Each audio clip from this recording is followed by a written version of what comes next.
back to my channel. This is Dr. J. I'm glad to have you all back. Thank you for watching the previous videos and sharing. Please do not forget to subscribe, share, and like. Today we are going to talk about how to reverse type 2 diabetes. The previous video we talked about type 1 and type 2 diabetes, and as you all know, type 2 diabetes is a reversible. It is a major problem within our community, and globally at least 422 million people have diabetes. So in reversing the disease diabetes, it is important to know how we get here in the first place. And that is why the first video on type 1 and type 2 diabetes is very important for all the viewers to go and watch it prior to watching this video, because then it will be much easier to understand the concept behind diabetes type 2. Because diabetes type 2 is mainly due to high consumption of carbohydrates, which in turn turns to glucose and also makes our body produce more insulin, and therefore leading us to what we call insulin resistant, which is the main factor in type 2 diabetes. Two key points that one has to do to reverse type 2 diabetes. And these are: one, since carbohydrate is a key factor in the development of diabetes, it will be very necessary for us to know the foods that are high in carbohydrates that one must eliminate in their diet to help them reverse the disease. It's not just carbohydrates that will lead to insulin resistance, but also the number of times we eat in a day. When we say we eat in a day, it doesn't mean just eating a meal, but every single time we drop something in our mouth, our body is going to release insulin. So every time we eat carbohydrates, our body releases insulin. Every time we consume anything, whether it's a snack or a juice or food or a regular meal, we are going to release insulin. And the amount of insulin our body releases depends on the type of food that we consume. The higher amount of carbohydrate one consumes, the higher insulin production the body will release. The frequency of how often we eat would also determine how much insulin our body will release. So for example, let's say you eat breakfast and you ate bananas, eggs, bread, you are definitely going to produce more insulin. 1 hour later, you become hungry, because most of the time when you consume carbohydrates, within an hour, you are going to be hungry again to consume more carbohydrates, because you're almost going to act like an addict. Because if you don't, you're going to start shaking, you're going to start getting jittery, and you're going to be somewhat angry. 1 hour after your first meal, you decide to get some bag of chips because you feel like it's not lunchtime, you just want to help your hunger. Guess what? You are going to again release more insulin. So you start releasing insulin as soon as you wake up with eating breakfast at 8 o'clock, 7 o'clock, or even 5 o'clock in the morning, and you continue to eat throughout the day or drink juices or sodas throughout the day until about 10 o'clock. So this whole time, your body is going to continuously release insulin, and at the end of the day, you may have had enough insulin that you don't even need, and it's just going to be lingering around your body. And this is what leads to insulin resistance, and therefore the multiple other effects that happens from insulin resistance. You're going to have to eliminate carbohydrates from your diet for a little bit of a time until your body gets sensitive to insulin again. So the second factor that plays a role in decreasing insulin resistance is abstinence from food, meaning fasting. We'll do a video how to fast, especially if it is something that you have never done before. Majority of people will need some guidance and help in taking baby steps to show them how they can fast effectively and safely. Most people will tend to tell you that, well, how do you survive without carbohydrates? We all need carbohydrates, because even the American Diabetic Association, their recommendation for diabetics is for them to consume about 40 to 60% of carbs. However, there is only one problem with this. You do not have to have carbohydrates to survive, because it is not essential. The essential things that we need has the label essential next to it. One is essential amino acids, and the other one is essential fatty acid.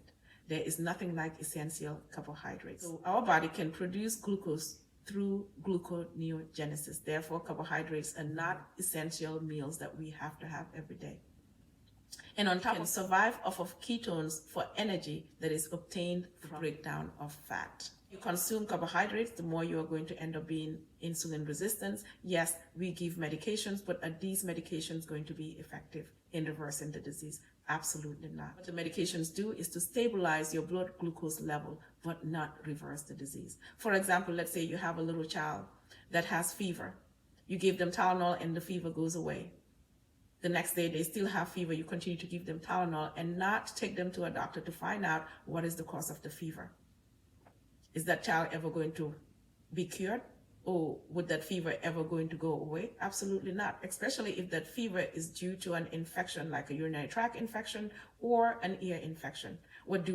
We treat the infection. So we treat the underlying cause and then we can reverse the problem. So we treat the underlying problem with type 2 diabetes, which is diet, and then we can reverse the disease. But if we continue to give people insulin, we're creating more complications for these patients by increasing the amount of insulin in their system, giving them more insulin, making them more insulin resistant. So to help these people, what we have to do is to reverse the disease, eliminating the amount of carbohydrates that is consumed on a daily basis. I'll give you one example on one of my patients. He had urinary frequency, but no dysuria, meaning no burning with urination or pain with urination. I continue on to do further testing and confirm that he was type 2 diabetic. He decided to choose lifestyle modification. We had to follow him up within two days, and then a week later, he came back with a blood glucose less than 100 in the 90s.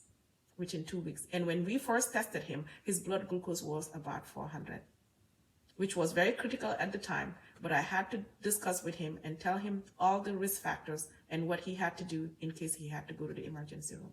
But he opted out of medications and wanted to do lifestyle modification.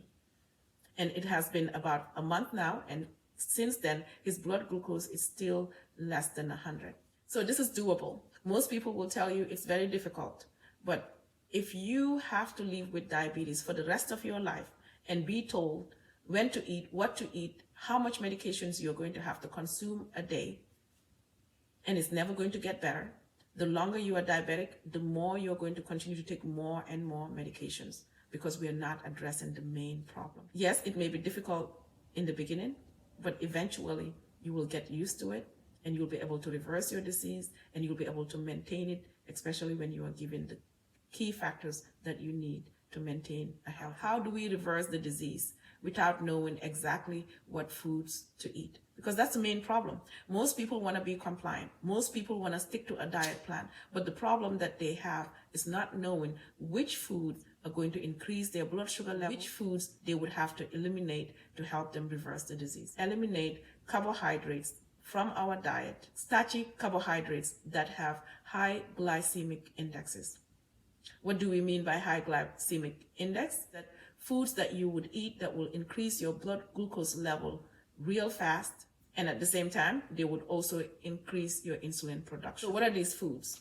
These foods, my general description of these foods to make it easy, because my general rule is that anything that is white on the inside or outside, leave it alone. All rice, whether it's brown or white, because the only difference between brown rice and white rice is nothing glycemic index. Brown rice has a little bit less glycemic index than white rice. White rice is about 64 and brown rice is about 55. So the difference is not huge. And the only foods that are good to consume when you are diabetic or trying to reverse your diabetes is to consume foods that have low glycemic index, meaning glycemic index that are less than 10. Glycemic index greater than 20 are usually not going to be your friend. So all these foods that I've listed, which is brown rice, white rice, brown bread, white bread, pasta, potatoes, bananas, fruits in general, all fruits except a few, which I will list down below, or which I will list on this video, including the foods that you can consume if you're trying to reverse the disease. So fruits are usually healthy, but not when you're trying to reverse diabetes. When you're trying to reverse diabetes, fruits should be consumed at a very minimum.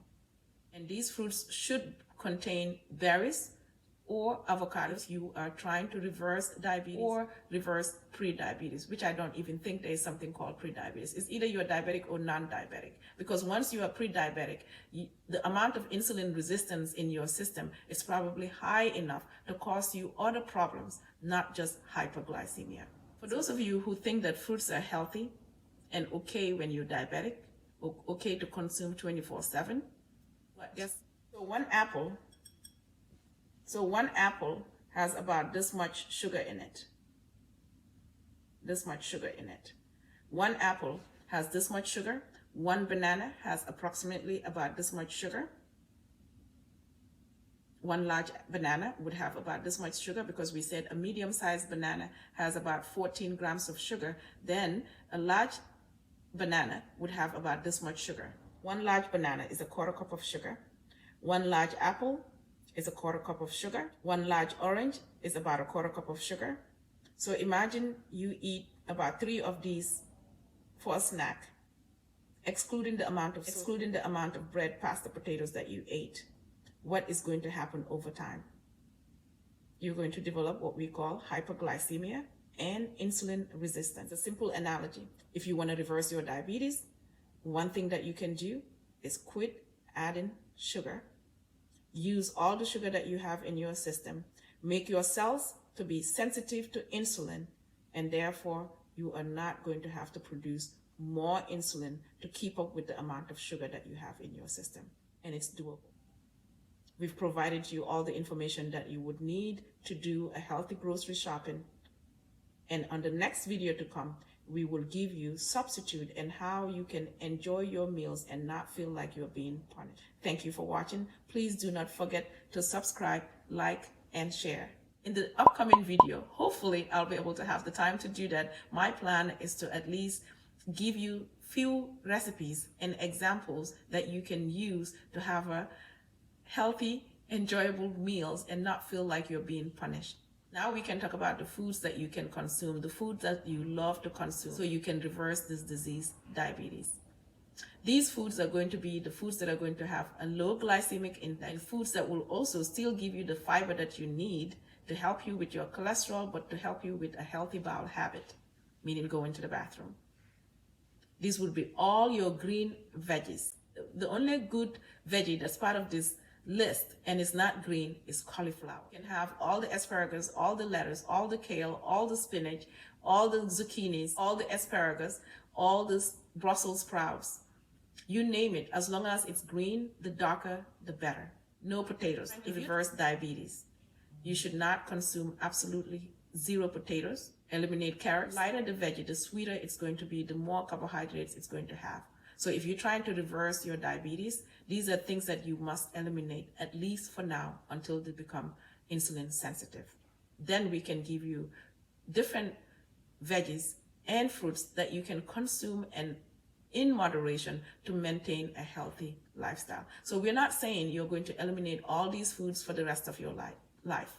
No, it's going to be just temporarily until you reverse your diabetes. Then we'll give you different guidelines as to how to consume these foods so you do not go back to where you were before reversing diabetes. Let's say now you want to know how to eat these foods. It's very important. You can steam them, you can saute them, you can add them as a side. If you love pasta, you can still make what we call zucchini pasta. If you love rice and have to have the stew, especially for my African brothers and sisters that love to cook stew and love to have different forms of fufu, well, unfortunately, you cannot eat the yam fufu, the cassava fufu, the plantain fufu. All those white stuff are not going to be healthy. There is one rule of thumb that I would always like to share with you. If it grows above ground, most likely it's going to be okay for you to consume when it's a vegetable. If it's under the ground, most likely it's going to contain some starch and some carbohydrate. If you want to substitute rice, cauliflower rice is very tasty and it's very easy to make. Hopefully in my next video that I'm going to give you the substitute, I'll show you how to make cauliflower rice. You can make mashed potato out of cauliflower. You can make potato salad out of cauliflower. You can even make pizza dough out of cauliflower. So there are multiple substitutes you can get out of these. You can also use cabbage as noodles. You can use cabbage for wraps. if you love tacos. So there are multiple things you can substitute your veggies to create different things to allow you to eat a healthy, tasty diet whilst you're trying to reverse this disease process. Just think about it this way to make it easier for you guys. Don't look at it as a punishment, but look at it as a way of helping you get rid of this deadly disease that kills 1.5 million people globally, that takes a lot of chunk of money out of your pocketbook every month. We know how expensive diabetic medications are, even with insurance. Insulin is very expensive. All the diabetic medications out there are very expensive. And all they do is continue to make you diabetic with more complications, more problems later, and even the worst quality of life one will ever imagine having, because it never goes away. It just gets worse and worse day after day after day. Foods that we should avoid when we try to reverse diabetes will be dairy. Dairy has a high amount of sugar in them. The more low-fat dairy that is out there that you think you're doing yourself good, the worse you are doing to yourself. The higher the amount of fat in a dairy product, the way better off you are as a diabetic. Let's say, for example, a heavy whipping creamer has about 1.6 grams of sugar compared to a skim milk, which has about 3 grams of sugar. You can consume yogurt, but make sure it is the full fatty yogurt, not the skim or the low-fat yogurt. Likewise, cheeses. You can always look on the package and see how much sugar it contains or added sugar it contains. Because when they take the fat away, not only is it going to taste bad, but they have to substitute the taste with sugar. And that's where the problem lies. And if you're trying to reverse diabetes, you also want to eliminate processed foods as well, because they also contain a lot of carbohydrates and sugars in them. If you're trying to reverse diabetes, you have to eliminate all juices and drink only water. Eliminate all juices and drink only water, including sodas, whether it's a low-fat soda, whether it's a low-carb soda, whatever soda it is, eliminate it. Try to also eliminate all sugar substitutes, because all it does, it mess up your gut bacteria, which we will also discuss later. There is a lot to discuss in terms of maintaining a healthy lifestyle and watching what you eat, because we are what we eat. So you can drink coffee or tea, just don't add any sugar in it. The key to trying to maintain a healthy lifestyle or reversing diabetes is doing things in moderation, especially when it comes to good foods like nuts, like almonds, pecans, walnuts. All of these are healthy for us because they have good oils, but they also have some form of carbohydrate in them. So as long as we eat them in moderation, we should be. So the rule that I want to share with you to reverse your diabetes is use your GPS. What is GPS? No grains, no potatoes, no sugar. That is your GPS. That will lead you to reversing your diabetes. So thank you for watching this video, and I hope it would help you reverse your diabetes and help you maintain a healthy lifestyle.